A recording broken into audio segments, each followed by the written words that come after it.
Rust is fast, but for most projects, performance is nowhere near the main reason to move to Rust. So I'll keep this shorter.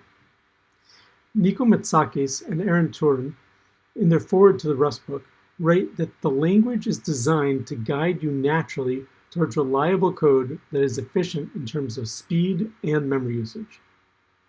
Let's see that in action. Here's a graph from the Apollo GraphQL blog post when they re-implemented their JavaScript gateway in Rust.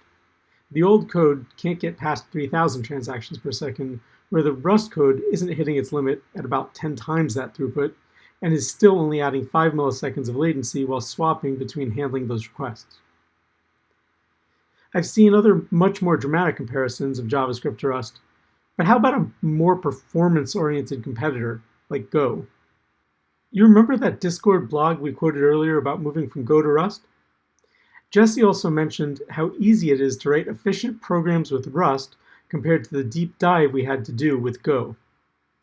This is connected to that quote we just had from Nico and Aaron, that Rust naturally guides you to more efficient code. It's a great theory, but seeing it work out for Discord and others is a much stronger statement.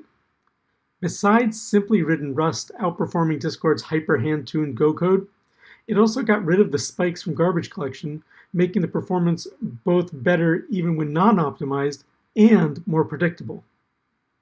Which isn't important for most programs, but is critical for many systems programs.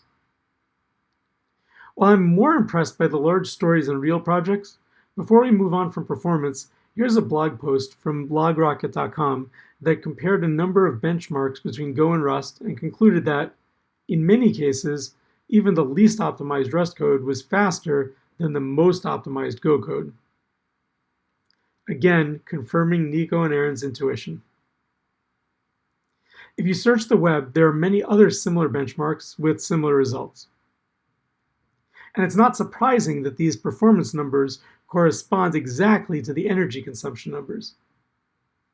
What is surprising is that these numbers show Rust as being much more energy efficient than even C++, very close to raw C.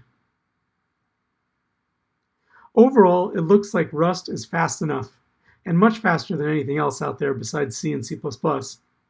While this isn't nearly as important as safety, it's important for some use cases and at least a nice to have for everyone. In the next video, we'll look at how difficult it is to learn Rust.